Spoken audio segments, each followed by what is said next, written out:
Shalom. Selamat pagi Bapak, Ibu, Saudara.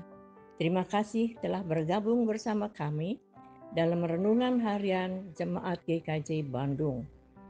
Bersama kita akan mendengarkan firman Tuhan dan merenungkannya. Selamat pagi Bapak Ibu Jemaat GKJ Bandung yang terkasih. Hari ini Jumat 15 Maret 2024 kita bersama-sama akan mendengarkan dan merenungkan firman Tuhan. Sebelum kita memulai renungan kita, mari kita mengawali dengan berdoa. Tuhan Yesus yang bertahta dalam kerajaan surga yang mulia, saat ini kami menghadap-Mu ya Tuhan. Kami mengucapkan puji syukur atas hari yang baru dan semua berkat yang telah kami terima hingga pada saat hari ini. Semua itu hanya karena kebaikan dan kasih setia-Mu pada kami sebagai orang percaya. Saat ini sebentar lagi kami akan membaca firman-Mu dan merenungkannya, sehingga kami boleh mengerti, memelihara dan menjalankan dalam kehidupan kami sehari-hari. Di dalam nama Tuhan kami Yesus Kristus, dipanjatkan doa kami ini. Amin. Jemaat yang terkasih, bacaan Alkitab kita hari ini diambil dari Filipi 3 ayat yang 10 sampai dengan 14 terjemahan baru. Yang kukendaki ialah mengenal Dia dan kuasa kebangkitannya dan persekutuan dalam penderitaannya, di mana aku menjadi serupa dengan Dia dalam kematiannya, supaya aku akhirnya beroleh kebangkitan dari antara orang mati. Bukan seolah-olah aku telah memperoleh hal ini atau telah sempurna, melainkan aku mengejarnya kalau aku dapat juga menangkapnya.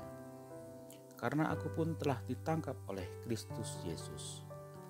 Saudara-saudara, aku sendiri tidak menganggap bahwa aku telah menangkapnya, tetapi ini yang kulakukan.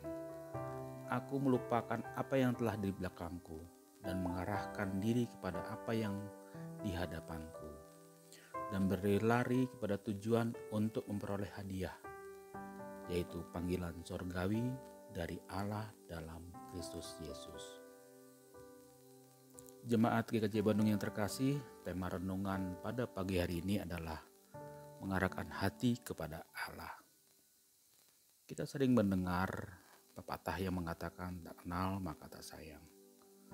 Pepatah ini tidak pernah lekang oleh zaman dan masih tetap relevan. Pengenalan antara dua pribadi akan bertumbuh hanya jika keduanya berkomitmen untuk menjalin relasi lebih dalam lagi. Komitmen Paulus yang besar untuk mengenal Allah terlihat jelas dalam bacaan kita di hari ini. Bukan sekedar pengenalan yang dangkal, tetapi persekutuan yang sedemikian erat hingga memungkinkan Paulus untuk dapat hidup makin serupa dengan Kristus. Paulus telah berjumpa dengan Kristus secara pribadi, bahkan merintis banyak jemaat. Walau demikian, Paulus sadar bahwa ia masih perlu terus bertumbuh dalam pengenalan akan Allah, dan dengan intensional ia mengarahkan diri untuk itu. Komitmennya yang digambarkan dengan kata-kata seperti mengejar pada ayat 12 dan berlari-lari seperti di ayat 14. Sesuatu yang aktif dan bersemangat, yang terus maju secara bertahap, yang mengarah pada satu tujuan yang jelas. Paulus menyadari ia belum sempurna dalam pemahamannya, namun ia terus mengarahkan hidupnya untuk mengenal dan menyelaraskan diri dengan Allah. Itu tergambar pada ayat 13. Hingga memperoleh upah yang telah disediakan Allah untuknya.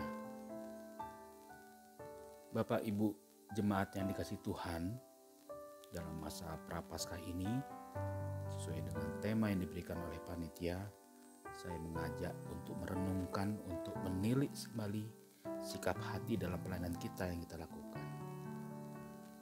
Seberapa besarkah komitmen kita untuk mengenal Allah melalui pelayanan?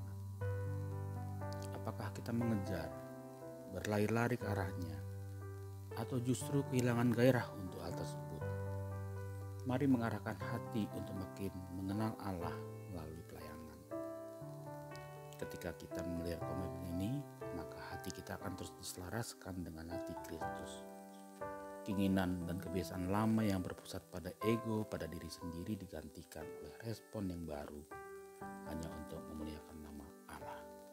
Amin. Mari kita tutup dalam doa.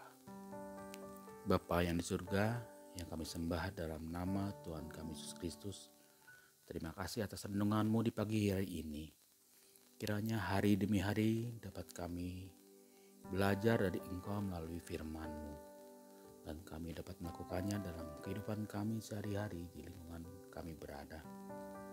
Apabila ada terselip kata-kata yang tidak berkenan di hadapan-Mu, kami mohon ampun ya Tuhan.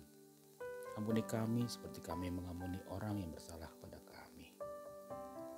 Banyak doa yang ingin kami panjatkan, tapi kami yakin dan percaya bahwa Engkau lebih mengetahui sebelum kami berkata-kata. Doa yang jauh dari sempurna ini kami panjatkan demi nama Putra-Mu yang tunggal, Tuhan kami Yesus Kristus yang kekal dan hidup. Amin.